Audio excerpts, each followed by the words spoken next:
This video was sponsored by Incogni. Stick around to find out more.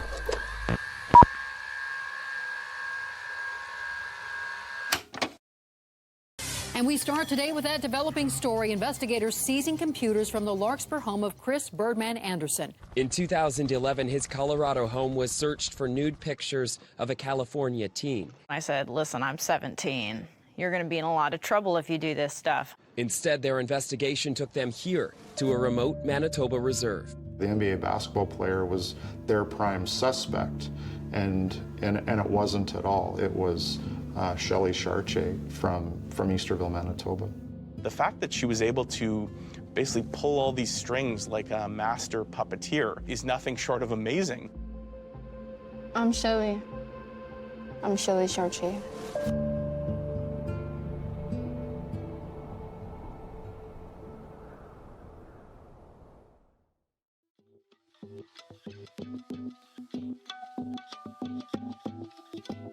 People ask me that. They ask me, how'd you get so many followers? Well, I don't know. Just got followers. I was a Chris Andersen fan. It started by, I liked his Facebook fan page. And then probably, I don't know how much time later, I got a friend request from a Chris, Facebook. And of course it looked legit. He had a wife and a kid and posted pictures of his house. So it started with a message and it just said, hey. And then I got a friend request from Tom, Chris's brother-in-law and best friend.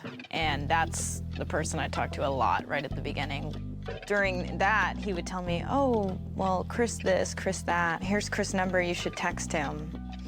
And then I started texting Chris. It all ended up being flirty and fun and exchanging of photos and, he's sending me selfies. And then we started with the nude pictures. It was kind of crazy because you're going back and forth in your mind, like, is this real? Is this not real? Stuff like that. At first, he sent some normal pictures, but then when I sent Paris's pictures to him, he sent a bunch of his dick pictures. I, too, have taken a lot of slutty pictures. I don't know, I guess they like that. Like, they don't even try to get to know you first. It's stupid. One thing that the Shelley Chartier case proves is just how easily your personal data can be accessed online, and how anybody can fall into these digital traps. This information can be sought directly by bad actors, or more commonly, it's supplied by data brokers who collect and sell everything from your social security number and home address to your relatives' names and IP information, all without your consent. That's where this video's sponsor Incogni can help. Incogni addresses this global privacy crisis by providing a fully automated process to track down and remove your data from hundreds of these companies and online directories. All you need to do is create an account, give Incogni just enough info to find your profiles online, and then authorize Incogni to remove your data. They can contact hundreds of data brokers and websites on your behalf, so you just let them do the work. As well as the automated process, their custom removal feature allows you to send a link to a dedicated privacy expert who will handle the takedown of almost anything exposed about you online. By repeatedly removing data that often reappears, Incogni significantly reduces your risk of scams and identity theft. Protect your privacy by clicking the link in the description and use the code REALCRIME for 60% off an annual plan, because as the saying goes, they can't harm you if they can't find you. So of course I write to Chris and I say, we're talking, yeah, I want you to come out here, I'll buy you a ticket right now. So buys me a ticket like right off the bat. And then it was a legit ticket, so I ended up going.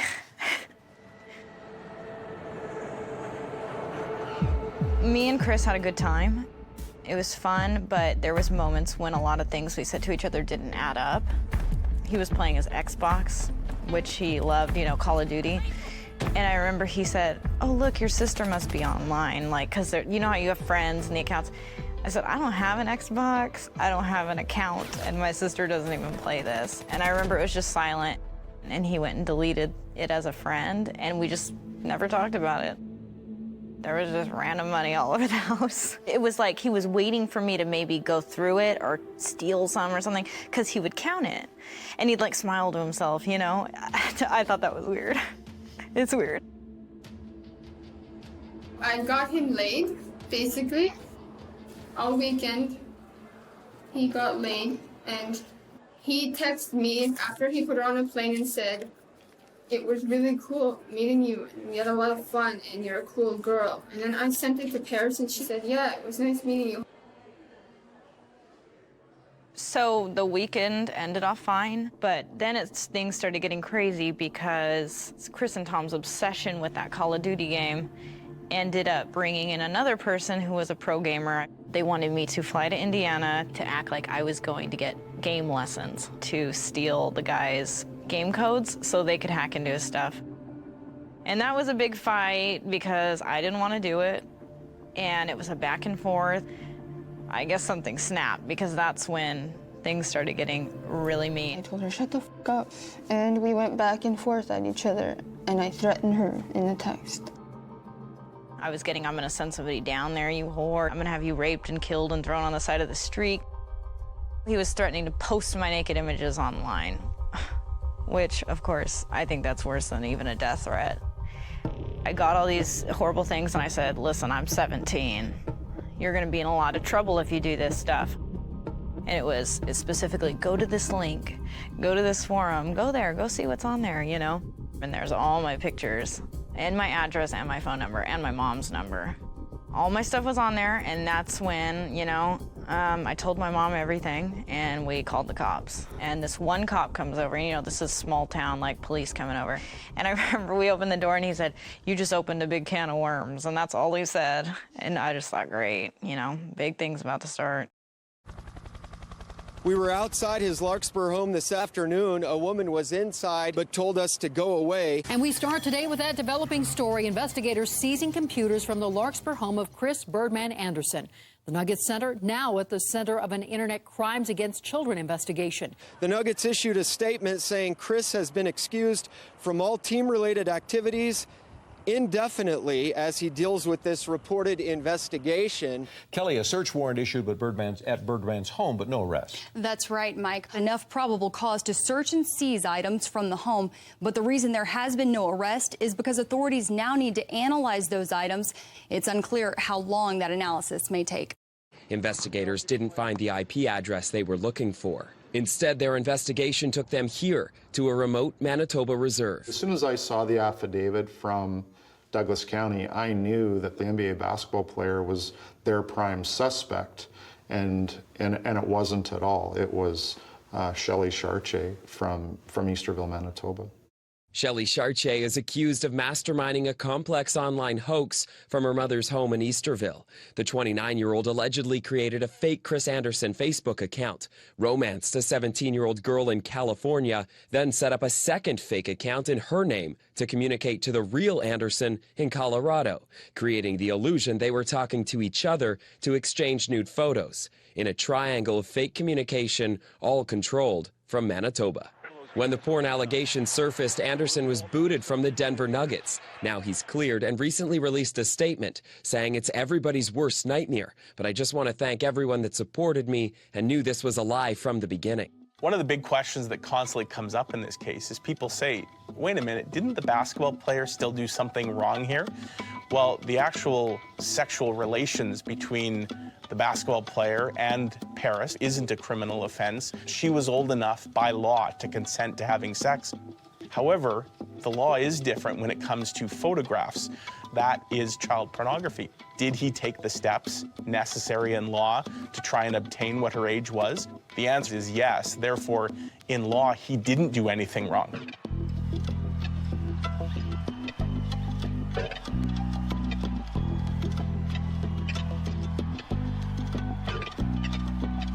Everybody on this team participated. Birdman, Birdman's tattoos, Birdman's mohawk. The reason this case generated such an avalanche of response from police on both sides of the border, and certainly the publicity that has followed worldwide, if this was just Joe and Jane Average who had been victimized, I'm not going to say that it wouldn't have been prosecuted, but it might not have been prosecuted because of who the victims were, specifically the basketball player. I think that drove this story, and that drove the response by police. They saw an opportunity here to make an example out of somebody. One of the more eye-opening revelations in the U.S. court documents was an email that police referred to that had been sent to the basketball player allegedly or purportedly by Paris's mother. Now, we know, of course, that that was Shelley Chartier behind that letter. It was a very strongly worded letter. I mean, it was blackmail. Let's call it what it is. I really think it boils down to this is somebody who, for a few years, became a habitual liar. And then once she essentially got caught, she then tried to mitigate or downplay a lot of what she did. There's enough smoking guns, if you will, to show that Shelley Chartier was much more involved than she's willing to admit.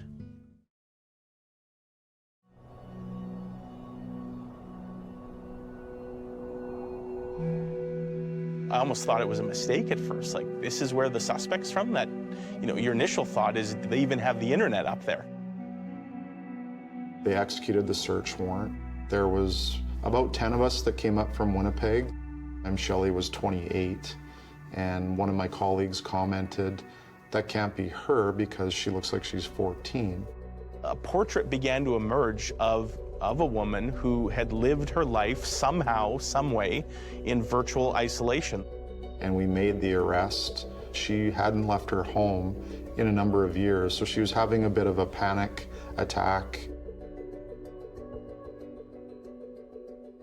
The cases that I've done have run the gamut from murder to theft under $5,000. We have a full-service criminal law practice in the PAW. Having gone to Easterville for many years, I basically know everybody in town, and to be honest, it's unusual to find somebody who... I'd never seen Ms. Chartier before. She never left the house. She certainly wasn't involved in the criminal justice system, either as a witness or as a defendant, and extremely reclusive, extremely... almost terrified of coming to court on the first appearance. Never had a client like her. So this is a courtroom. Once a month, this room transforms into a provincial courtroom. And on the day of Shelley Chartier's sentencing, it was quite the scene. It began with an ambulance pulling up into the parking lot of the community hall and a woman emerging on a stretcher who it turned out was Shelley's mother, Delia. Mother was bedridden. Shelley was essentially Delia's primary caregiver. She had insisted on being there for her daughter. The gallery was packed. There was about 70 chairs all set up. Probably the most remarkable scene of all, Judge Rolston was about here. There was a thin little table set up in front. Shelley Chartier, within a couple feet, they could actually have reached out and touched each other. The judge reading from his decision, looking directly at Shelley Chartier, of course, eventually pronouncing a jail sentence. I thought the prosecution did an excellent job. The judge didn't give me what I was asking for, but I can hardly say that it was his reasoning was in any way, there was any problem with it. It was an excellent decision as well, I thought, by the judge. After the judge had pronounced his sentence, Delia was quite upset, asking if she could be taken away with her daughter. A noble request, obviously one that couldn't be met. The public hadn't seen what this woman looked like. This was our opportunity to give the public a bit of a glimpse of her.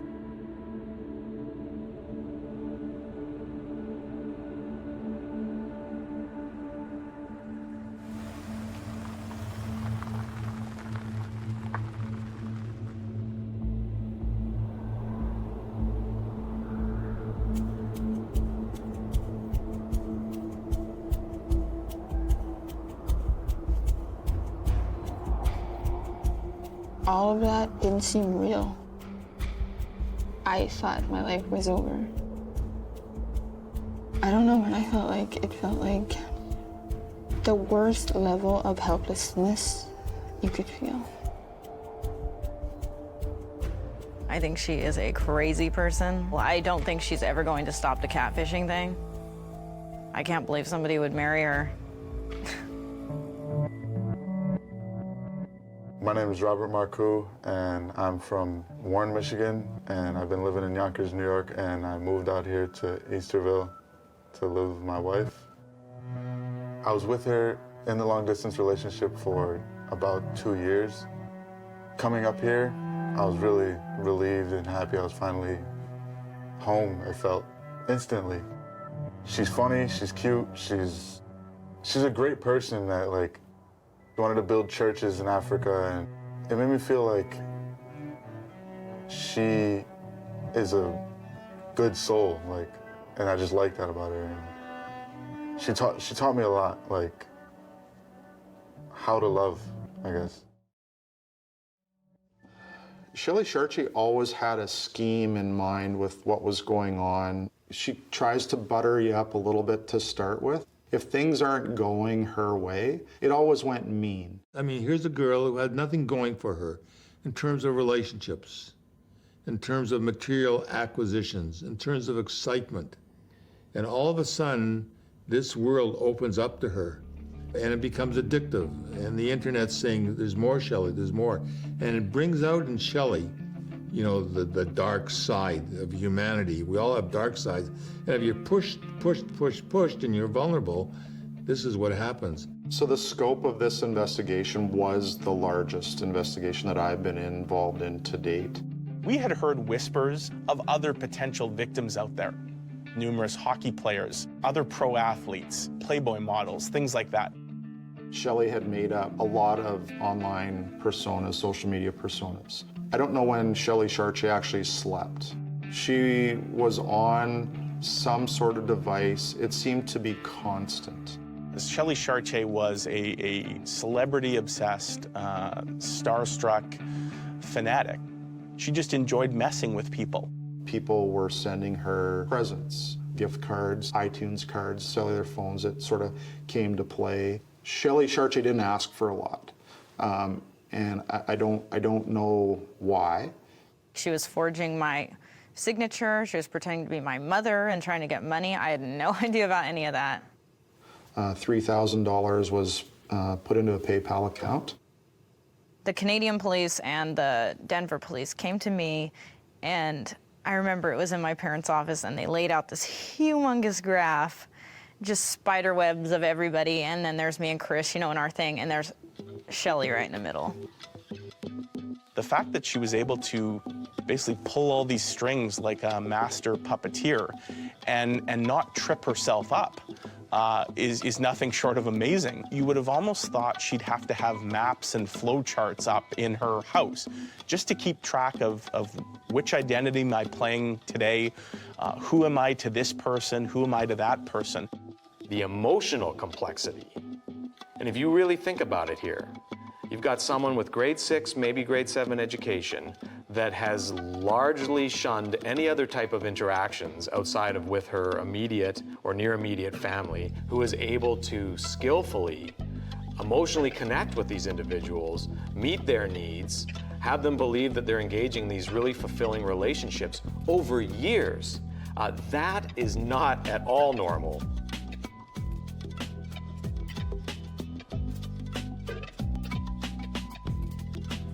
All right, so after a long day of unpacking and waiting for her to call, she still hasn't called. So yeah, I'm pretty damn excited because I got the room looking pretty nice. This is all an empty room last night, and yeah, I'm working on these little welcome home cards. And just gonna make sure we keep on the right track and everything works out.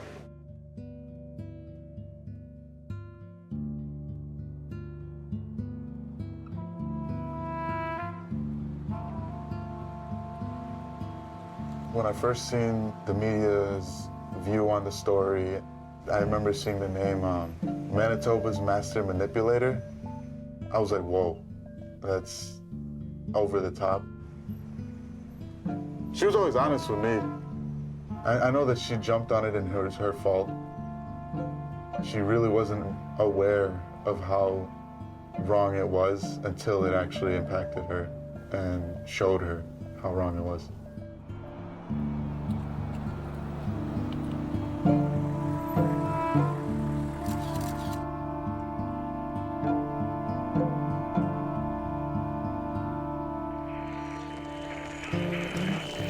Now, at the end of the day, Shelley Chartier didn't get rich off of this. In fact, it's debatable how much she actually made. I don't think anybody is arguing that she made more than maybe a few $1,000s. I don't think it had anything to do with the money, at least not to any large degree. I think that was a very minor sidebar for her. What Shelley may have been doing is having other people in her place, acting as avatars, so that she could experience what the other person's experiencing, but still be in the safety of her own home. Okay, you know that we're making a movie. Really? Yes, and we've interviewed people. Who? You're gonna see a couple. I don't want to see them. We're gonna play you a couple clips, because these people bring up some interesting points, and I want to know what you think about the things that they're saying. So yeah, please. I've often wondered if Shelley Chartier has some kind of personality disorder. I think a psychologist, a psychiatrist, a sociologist, a criminologist, they would all have a field day studying her case. If someone's absolutely terrified and lives their life with fear of the outside world, and then they find this place online that's safe and they're in control of it, they can turn it off whenever they want. To the power of realizing that you can control and manipulate people had to be so compelling, especially if she didn't feel comfortable even going outside, she probably felt like she had zero control over the rest of her life.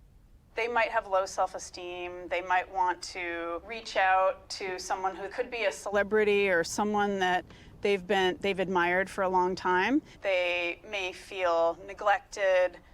They're not getting the same type of nurturing, the same friendship and love that they're seeking, right? We have to listen to all 33 minutes of this? They go ahead and try to seek that online. And while it might be ephemeral and not very meaningful, they still get the same feeling from that person. So a lot of times people will change their identities to try to obtain those feelings from others. I say right on, sister. Okay, next. Before you break the damn thing, I'll set it up.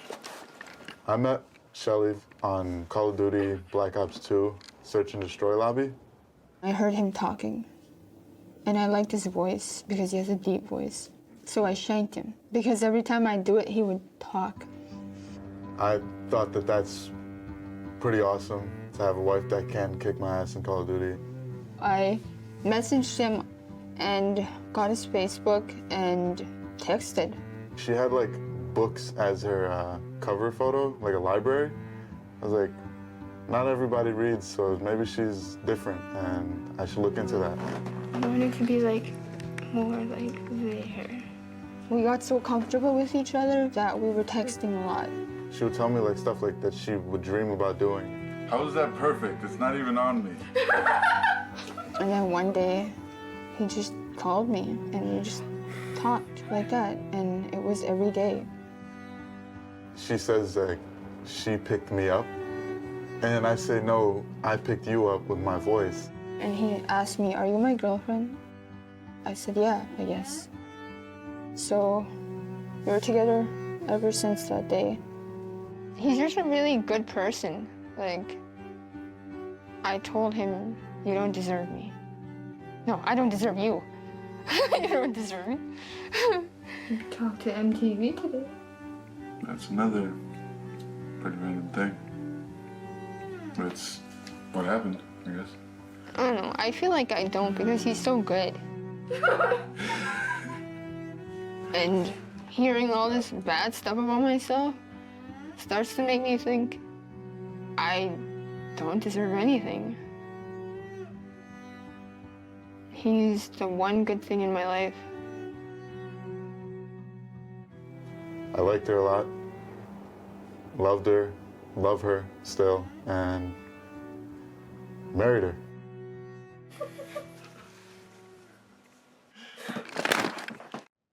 A lot of her life story, it kind of like, it's touching in a bad way. Like I feel for her, and it hurts that she has to go through that hurt. And what is extraordinary about Shelley is that she insisted on surviving. This is what I find in her story. I don't want to sort of glorify it. I just see a person who was dealt a very bad hand and who managed to pull something out of it. In Shelley's case, and when you think of her community, that is a community where you can quite clearly see the process of evicting them from their own land, literally pushed out of anything viable and almost left standing on a rock.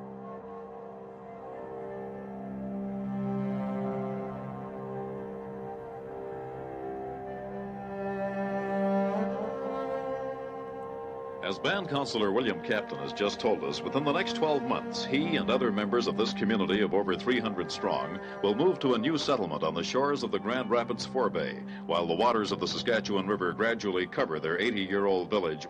I look forward to it with some apprehension because of the unknown factors. The area over there isn't as good as what they're losing. Well, the people here live almost entirely off the natural resources. Employment has never been a problem here. It's quite a self-sufficient community.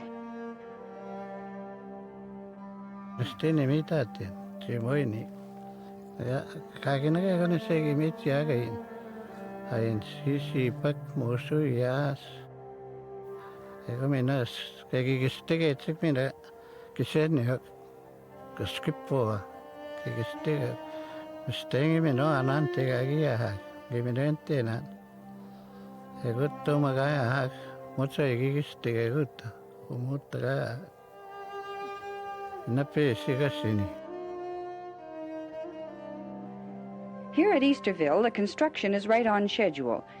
These homes, the shopping center and school still to come, are placed on cement foundations, but they are without basements because this site stands on rock.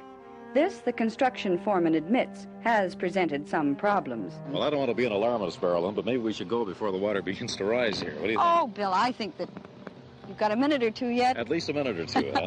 It's going to be a shame to see this completely covered by water, though, isn't it? It's going to be hard for us to say goodbye to this town of yesterday.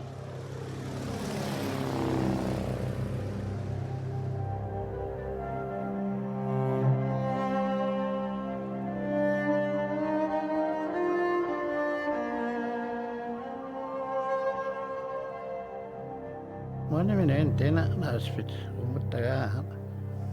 Because I must stay. When you go near, I come in a mistake. A man need to get to a Scottish good.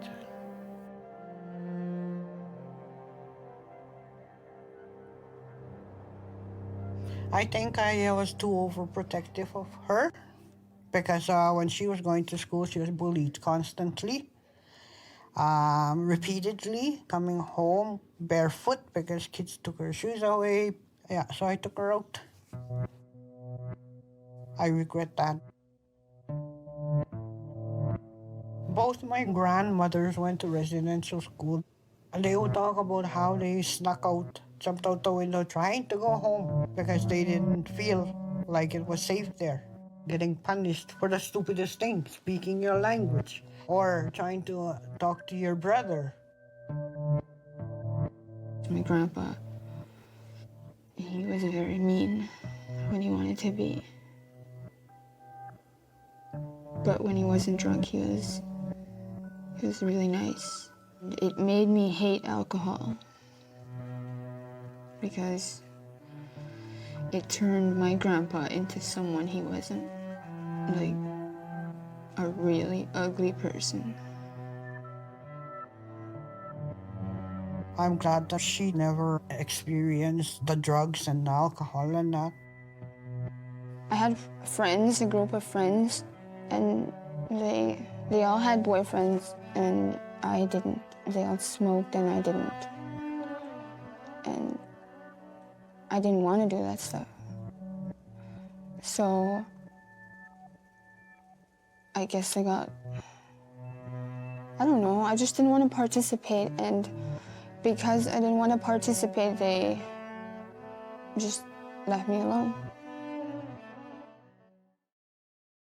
Her mom, Kathy, her aunt, who she's seen as a mother for raising her, her passing was a devastating moment in her life, and I'm sure that it broke her heart. It must have changed her. It must have played a part in her whole case. When I lost my aunt, I don't know exactly how I felt. I can't describe that. I was the one who found her. She was just laying there, and I kept yelling at her, and she wouldn't wake up. The woman who raised me, the woman who changed every diaper I ever had, every bath I ever took, brushed my hair, everything, was that woman. I never knew her to have a boyfriend or a girlfriend. She was just content with being my mom. But I'm not gonna blame my behavior on her death. It's all about me being stupid.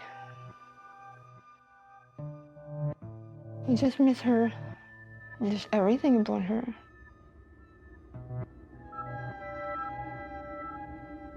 I dreamt of her, and it was so vivid. I went up to her and said, "Mom, what's the number to where you're at?" She laughed at me. She's like, "There's no number where I am." And I said, "Well, where are you? Are you okay?" And she said, "I'm okay now."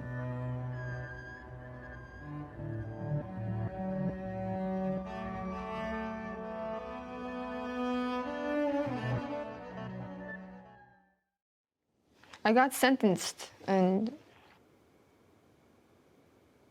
I wasn't happy with it, obviously, but I did it, and I'm happy I got through it.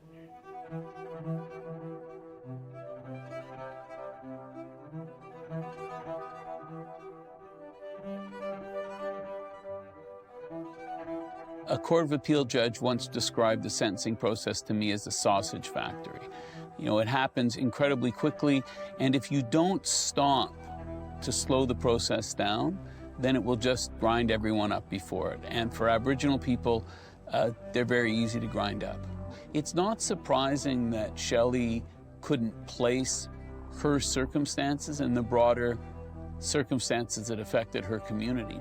I don't recall really anywhere the response to when we interview the client, you say, "How did you get here?" The client said, "You know, I think I'm the product of a colonial system that designed to destroy Aboriginal people as a people set up in the 1880s by John A. Macdonald." Like, people don't know that. People think, why are you in trouble? Because I did something wrong.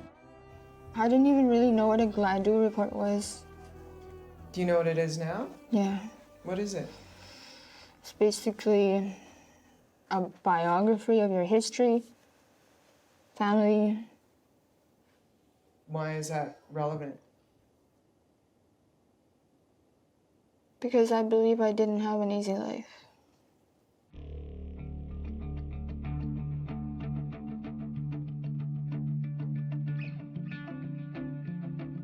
A Gladue report tells the story of the life of an Indigenous person who's pled guilty or been found guilty.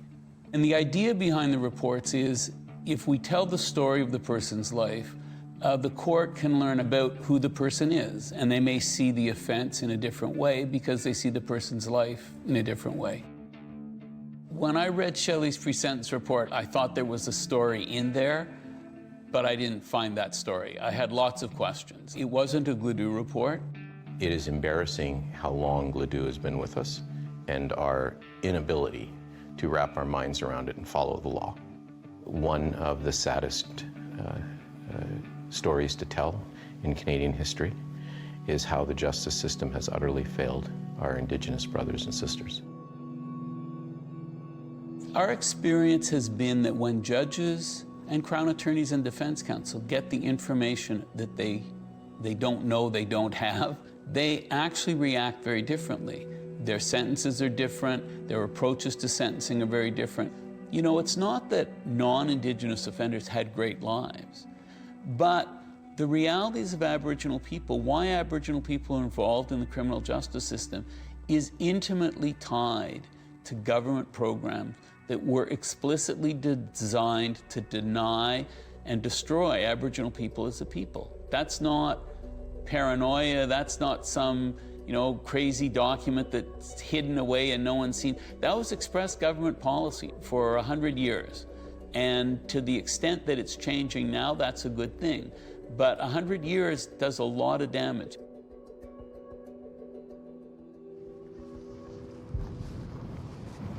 My plan is to attempt to be normal and be treated like just anyone else. My hope is for my reserve to overcome this.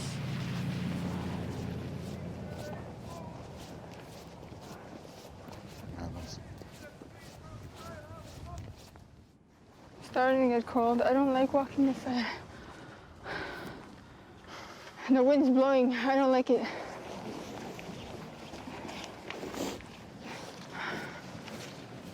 Yeah.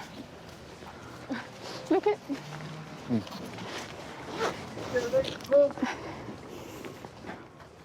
What?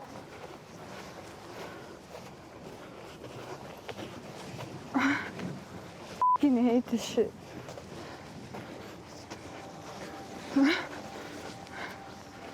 Come on, babe, you can't do this. Oh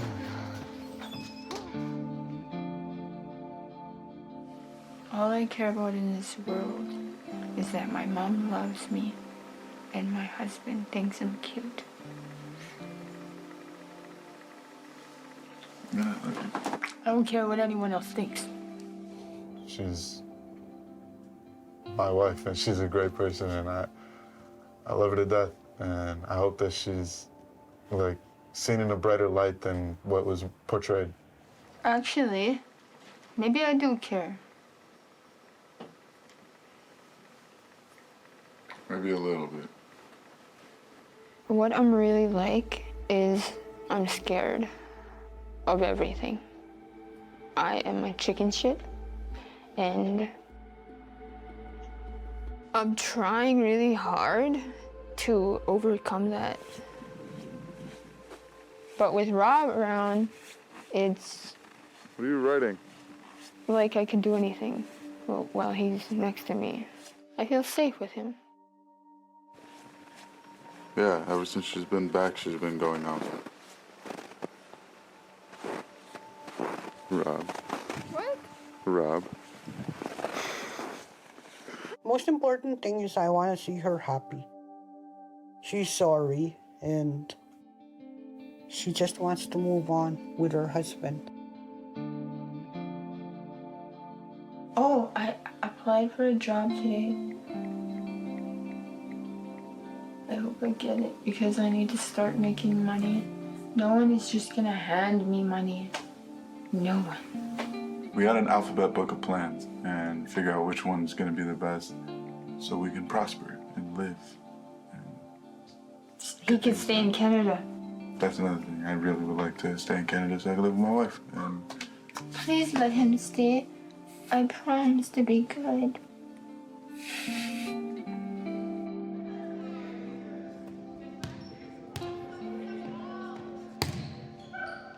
I want to be able to say that everything I've read about this community in the media in the last little while has been so contrary to what I live here. It's not that there isn't problems, it's just that's what's highlighted. And that's what happened here. With the Shelley case, the media, it brought an embarrassment to the community because we were all dragged down into the same pit as her. They don't know the history, they don't know where we came from, they don't know who we are. You know, we're not savage, we're a community that helps each other. So that's what they got wrong.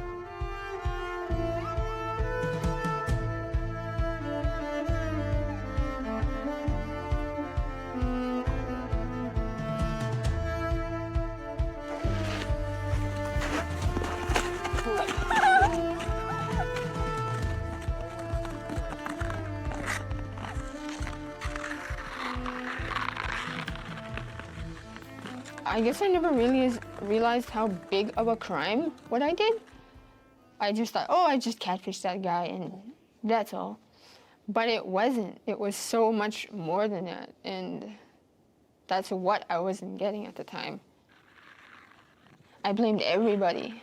My lawyer, the judge, the Crown, everybody. I blamed Paris, I blamed Chris. I was like, oh, why did they gotta do this? But I've learned a lot from it. I actually thought about how it was to be, like, if I was Paris and if someone did that to me. I thought about Chris and I shouldn't have done this. I was stupid, I was bored, I was lonely. That's the truth. Personally, I'm not mad at her. She needed help, and nobody was there to help her. That's how I look at it. You know, we all make mistakes. Everybody, even me. And we learn by them. And that's how I always tell them. You learn by your mistakes, as long as you don't do it again. Yeah, so. And you know, the outcome of this whole thing that happened turned out to be the positive thing for her. She came out into the community. She came out of her shell. She found a boyfriend and got married, and I envy her for that. Just kidding. I'm only kidding there. But you know, she did a lot. We do like to treat the world in dualities. One of the dualities that we really like is victims and offenders. We love to divide the world into victims and offenders. Victims are noble and have suffered horribly, and that's true. And offenders, we think, conversely, are bad. And certainly one thing that we know through doing GLADU reports are that victims and offenders are often the same side of the coin. They are the same person. And the reason that many people are offenders is because they were once victims. And our hearts go out to victims, and our hearts harden against offenders, and it becomes hard to do that when you actually know that it's the same person that you're feeling these very different things about. I've been told by a very wise person that you can't change anyone's opinion of you, no matter what you do.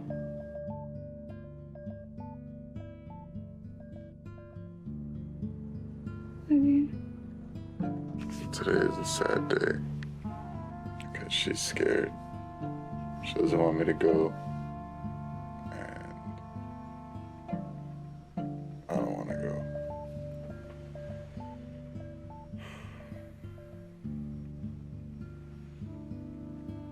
He's not allowed in Canada because apparently being married to an American doesn't qualify the American to become Canadian automatically or something, I don't know.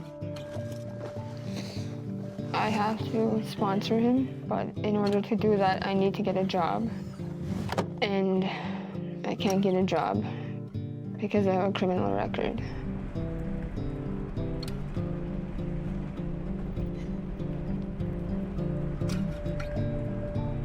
I love the hell out of her.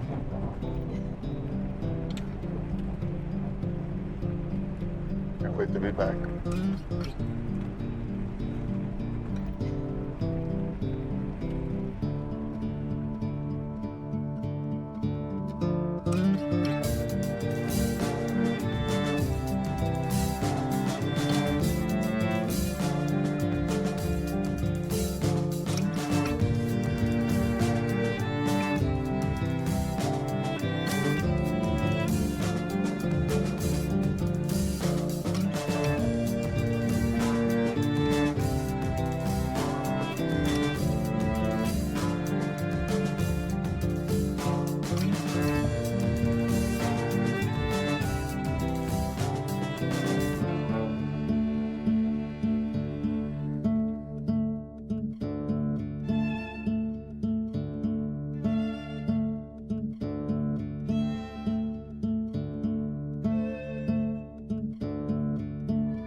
Thanks again to Incogni for sponsoring this video.